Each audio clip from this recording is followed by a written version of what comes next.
Christophe Dequitte, bonjour. Bonjour Jean-Paul. Alors, on a vu dans le cadre de cette crise sanitaire, les conseillers en Grande-Bretagne notamment utilisent beaucoup Zoom pour faire des réunions. Est-ce que vous pensez qu'aujourd'hui, ou demain plutôt en France, il faudra réinventer le conseil agronomique? D'abord, ce qui est clair, c'est que c'est un sujet vraiment d'actualité. Et il n'est pas seulement d'actualité à cause de la crise dans laquelle nous sommes, mais probablement que la crise va accélérer les choses. On est bien d'accord, si on parle de conseil agronomique, il faut parler de deux choses. D'abord, l'observation des choses, et la deuxième chose, la préconisation. Pour sur deux choses particulières sur le conseil technique, il va y avoir des évolutions sans doute majeures. Sur l'observation, il n'y a rien à faire, il faut aller dans les champs, il faut aller voir sur place.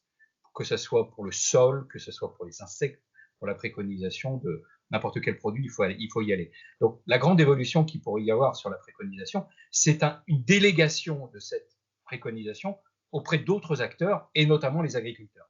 Alors on avait un tout petit peu commencé en France à le faire, et je pense que ça va aller beaucoup plus loin. Et puis sur la préconisation, on utilisait beaucoup les réunions de bout de champ, on utilisait beaucoup des endroits où on se mettait dans les champs ensemble. Peut-être que effectivement cette crise va nous amener à plus utiliser les outils Internet. Ça veut dire simplement, et moi j'en suis totalement persuadé, que la digitalisation qu'on avait commencé en agriculture va s'accélérer de façon extrêmement importante. Et puis on peut peut-être même aller beaucoup plus loin. Qui n'a pas été un jour sur Internet pour voir une recette de cuisine? Qui n'a jamais été pour voir un conseil de jardinage ou un conseil de bricolage? Pourquoi on n'arriverait pas à ce niveau-là, au niveau de l'agriculture, sur des choses un peu précises?